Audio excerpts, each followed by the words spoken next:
do Senhor, meu amado, bem-vindo de volta à nossa escola bíblica. Nós continuamos no livro das Segunda Crônicas, falando sobre o histórico, sobre as principais passagens que existem nesse livro. Então pega a sua Bíblia, pega o seu caderno de estudos e ora ao Senhor. Pede a Ele discernimento, entendimento, conhecimento, sabedoria. Pede a Ele proteção para que nós possamos desvendar dos seus mistérios. Hoje nós vamos falar, primeiramente, do rei Ezequias, um dos mais famosos, um dos maiores reis que Judá já teve depois de Davi. Ezequias reinou de 715 até 686 a.C. Deste tempo todo, 14 anos ele reinou junto com o seu pai, como a gente viu no vídeo passado. Os grandes feitos de Ezequias podem ser ressaltados, talvez o maior dos grandes feitos dele seja que ele elimina todos os lugares altos de idolatria. Ele não só tenta, mas ele elimina todos esses lugares altos. E pensando nas questões religiosas, espirituais, ele dá especial importância, ele dá especial atenção para o ministério dos sacerdotes e dos levitas. Nesse sentido, ele faz um levantamento de ofertas, valores, para a manutenção do ministério destes homens, desses sacerdotes e levitas. Lembre-se que eles não podiam trabalhar no trabalho secular, no trabalho normal, então eles dependiam dos dízimos e das ofertas. E como isso por muito tempo foi esquecido, então Ezequias resgata isso. Os turnos desses sacerdotes e desses levitas foi reiniciado, então ele dá um novo recomeço para esse serviço, para o serviço dos sacerdotes e dos levitas.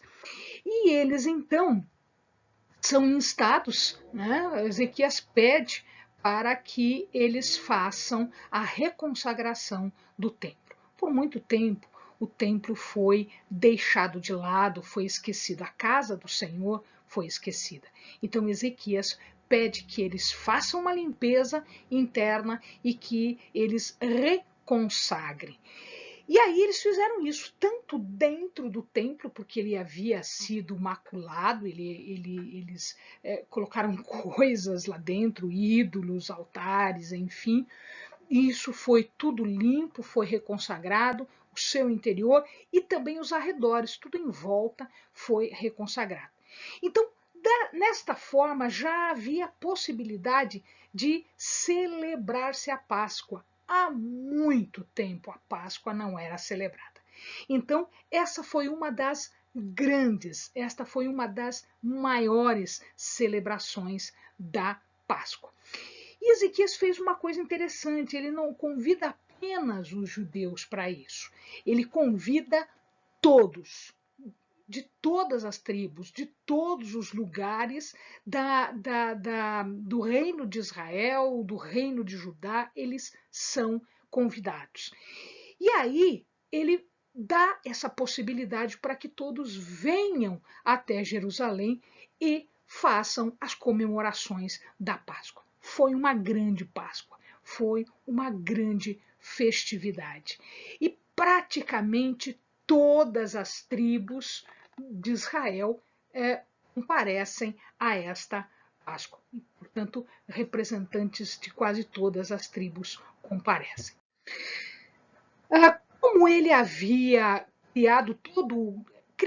ele havia restaurado todo esse sistema de ofertas, enfim, e Deus abençoava o reino, havia muita produção, havia fartura de comida. Ezequias também faz uma construção especial, uma não, várias construções especiais. Ele constrói em vários lugares diferentes, ele constrói silos, armazéns, que era para guardar cereais e os produtos que excediam todo aquele que era utilizado imediatamente no sustento do ministério levita. Então ele cria isso e guarda para eventualidades futuras. Senaqueribe, nesta época, já estava fazendo guerras e conquistando algumas nações. E como a maioria das nações em volta já estava tremendo diante da Assíria, Senaqueribe ameaça também Judá. Ele ataca o reino de Judá, ele conquista algumas cidades e ele cerca Jerusalém. Cercando Jerusalém, ele exige um pagamento de tributo. Para evitar um problema maior, o que o povo fazia naquela época? Eles se fechavam dentro das cidades, né, deixando que as muralhas os protegessem dos invasores, dos inimigos. Mas uma grande dificuldade era sempre a água, ou seja, o acesso à água. O que Ezequias fez? Ezequias, ele tapa uma fonte que existia fora das cidades, ele tapou esta fonte fora das cidades, ele esconde esse olho d'água, essa fonte de água, ele esconde aqui por fora e ele permite, então, agora que os seus trabalhadores façam um túnel por dentro, por baixo da cidade, na rocha bruta. Então, o que acontece é que um conjunto de trabalhadores vai do final para frente e um outro conjunto vai de frente para trás. E eles acabam se encontrando no meio. Sem instrumentos como nós temos hoje, sem aparelho, GPS, coisa que o vale, não existia nada disso. O erro foi de alguns centímetros. Então, uma parede ficou tortinha em relação à outra, em questão de alguns centímetros. Esse túnel de Ezequias, ele ainda existe, ele pode ser visitado, ele é funcional, ele funciona até hoje e ele pode ser visitado. Então existe que quem faz visitas, né, quem faz turismo na cidade de Jerusalém, pode visitar o túmulo de Ezequias. Muito bem, o que acontece com Senaqueribe? Senaqueribe está assediando a cidade, ele está cercando a cidade e ele começa agora porque não há uma entrega, na verdade Ezequias ele não se entrega para Senaqueribe, ele não aceita os termos de Senaqueribe, então ele começa agora a afrontar não só o rei, como o povo e, o que é pior, ele começa a afrontar ao próprio Deus.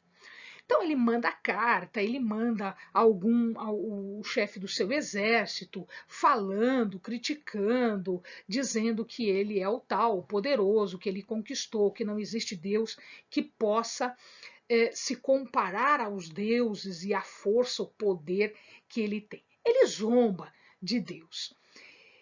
Quando isto acontece, Isaías estava no seu ministério nesta época e ele estava por ali. E ele vai até o rei e ele diz para o rei: não se preocupe. Não se preocupe porque Deus está contigo nesse negócio e não será feito como Senaqueribe quer. Não é a força de Senaqueribe. Se ele conquistou, conquistou. Isso é o problema dele e dos deuses que ele conquistou. O problema nosso aqui é diferente porque ele vai ter que enfrentar o Deus Altíssimo. Então veja só as passagens que são citadas neste momento, nessa fase do assédio, do cerco de Senaqueribe em Jerusalém. Então ele diz assim: esforçai-vos e tende bom ânimo. não temais, nem vos espanteis por causa do rei da Assíria, nem por causa de toda a multidão que está com ele, pois conosco há um maior do que o que está com ele. Com ele está o braço de carne, mas conosco o Senhor nosso Deus para nos ajudar e para guerrear as nossas guerras. E Ezequias se aceita estas palavras, aceita o conforto de Isaías, crê que Deus pode fazer isso tudo que ele está dizendo através do profeta. E ele se humilha diante de Deus, ele clama, ele pede, então, que Deus faça conforme a sua vontade. A história conta que Deus vai enviar um anjo no meio dos soldados assírios. Senaqueribe não estava ali.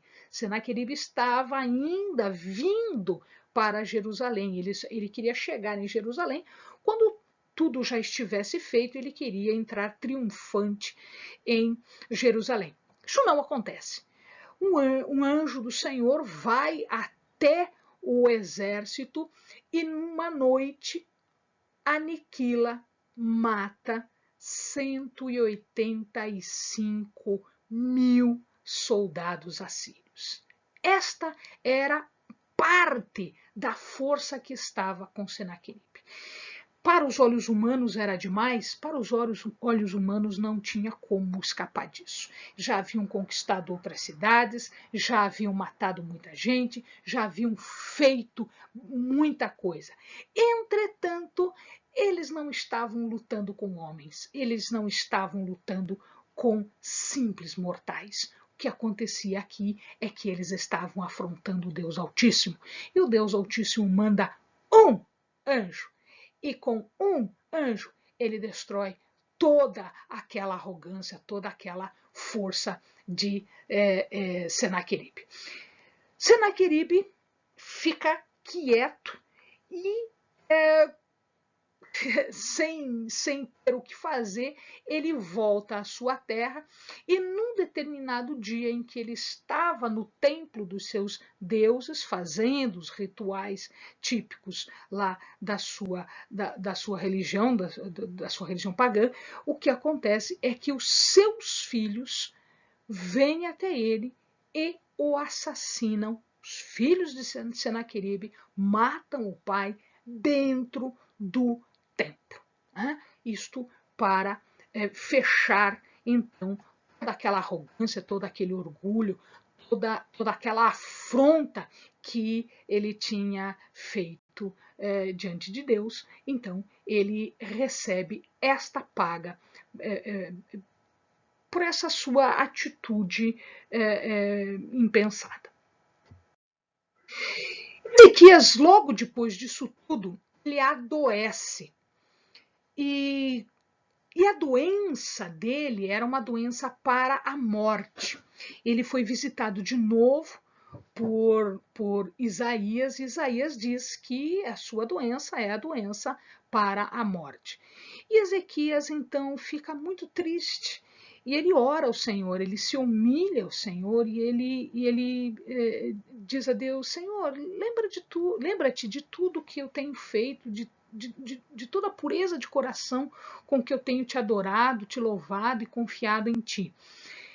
E aí Deus ouve a oração de Ezequias. E antes que Isaías pudesse sair do lugar ali do palácio, Deus fala com Isaías para que ele volte, dando a notícia de que Deus havia ouvido e que havia concedido então a Ezequias mais um tempo de vida. E ele faz isso. Ezequias pede para Isaías que dê um sinal. Como eu vou saber se realmente Deus reverteu essa sentença, Deus mudou essa sentença?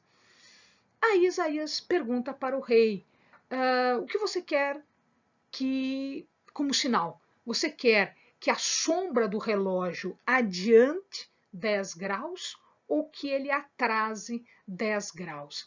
Ezequias disse: não, adiantar 10 graus. Esse é o movimento natural, é mais fácil. Eu quero que ele volte. Eu quero que ele volte. Voltar quer dizer o dia ficar mais curto. O que é voltar esta sombra? Então, aqui nós temos um relógio de sol. Um relógio de sol, ele era colocado de uma tal maneira que, à medida em que o sol se movia no céu, a sombra ia marcando o tempo, ia marcando as horas. Isso era comum antigamente. Eles não tinham relógios como nós temos. Então, eles tinham que se mover por coisas que eram fáceis de enxergar. Hoje nós sabemos quando é meio-dia, porque o sol está a pino. Nós sabemos quando vai nascer e quando vai declinar o sol, nascer o dia, né? Porque ele está nascendo, está surgindo o sol, ou vai terminar o dia porque está declinando o sol. Então a gente sabe disso pela posição do sol no céu. E esta posição, ela forma uma sombra. Então o que eles fizeram? Eles construíram um aparelhinho simples, em que a sombra determinava a hora do dia. Né? E o que é que Ezequias pediu? Então o sol vai andando e a sombra vai caminhando pelo relógio, assim pelas horas. Ezequias queria que a sombra, em vez de ir para frente, voltasse. Impossível. Isso é impossível.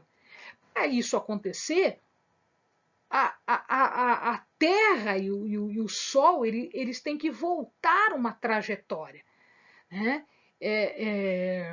Cientificamente, a força que necessita para fazer isso é muito grande.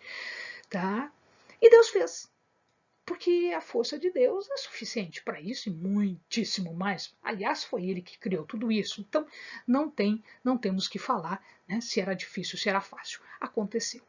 E aí o que sucede é que o dia então retrocedeu, o dia ficou mais longo, porque nós tivemos ainda 10 graus de dia para frente, né? A gente já tinha vivido esses 10 graus, ele voltou, e aí a gente viveu de novo os 10 graus. Né? Então o dia ficou mais longo, porque a sombra voltou, ou seja, mais tempo para o sol se mover no céu. No final da vida, ele se tornou um pouco orgulhoso, ostentando tudo que ele tinha, as riquezas, tudo que Deus tinha dado para ele. Mas ele ostentava sem dar o mérito devido para Deus. Então, o que acontece aqui é que Deus não gostou muito disso. E Merodach-Balaã, que era da Babilônia, ele veio. Na verdade, ele não veio pura e simplesmente. Eu vim visitar o rei porque eu soube que ele estava doente, né? Se restabeleceu, eu vim trazer o meu apoio, etc. Não. Ele veio, na verdade, como um espia. Ele veio ver as riquezas. E Ezequias, muito do inocente, ostentando orgulhoso tudo que ele tinha, acaba por mostrar toda a sua riqueza e todo o seu poder. Deus manda Isaías voltar lá, falar com o rei e dizer que ele não tinha gostado desse comportamento dele, não, e que por conta disso, por conta dessa ostentação e pela falta de crédito de Ezequias, que não deu crédito a Deus, então ele ia entregar Judá nas mãos da Babilônia. E isso efetivamente acontece. Ezequias se arrepende e Deus diz, não vai ser então durante a tua vida, vai ser depois que você já for. Quando ele morre, Manassés reina no seu lugar. E ele reina de 696 a 641, um período relativamente grande. Né? Mas ele não foi dos melhores, apesar de que Ezequias era um rei que tinha um coração voltado para Deus, Manassés não tinha, muito pelo contrário. Ele foi um idólatra, ele praticou inúmeras abominações, inclusive coisas que ele copiou da Assíria. Então, fora dos povos em volta, ele ainda copiou coisas da Assíria. E ele pega estas coisas todas e coloca dentro do templo. Mas o templo tinha acabado de ser limpo por Ezequias. Pois é, ele foi contaminado de novo pelas abominações, pelos ídolos, pelos altares pagãos que Manassés constrói e coloca lá dentro. Ele chega a fazer sacrifícios humanos no Vale do Inom.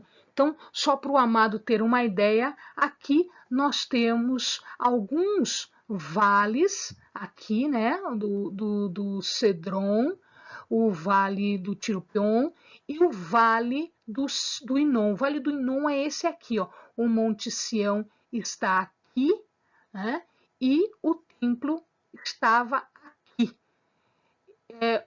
Ele vai fazer então os sacrifícios humanos nesta região aqui, ó, no Vale do Inom, nesse local aqui.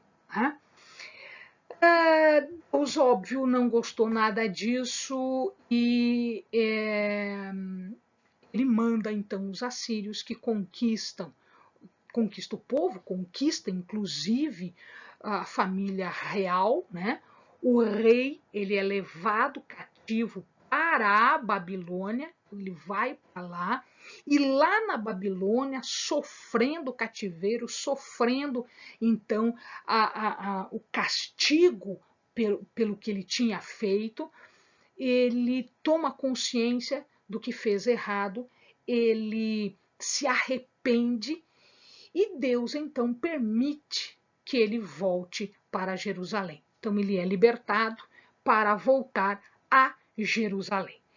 E quando ele volta, ele faz as reformas de acordo com o que Ezequias tinha feito e ele estragou. Então ele restaura o altar do Senhor, ele restaura aí o culto ao Senhor e com medo de novos ataques, ele fortalece Judá para preparar para o eventual ataque assírio.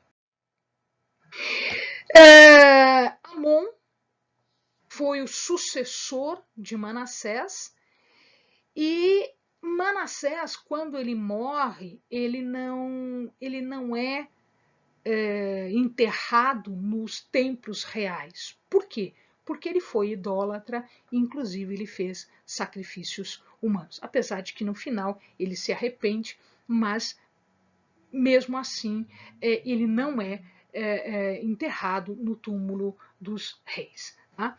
Amon reina de 642 até 640, por um tempo bastante pequeno.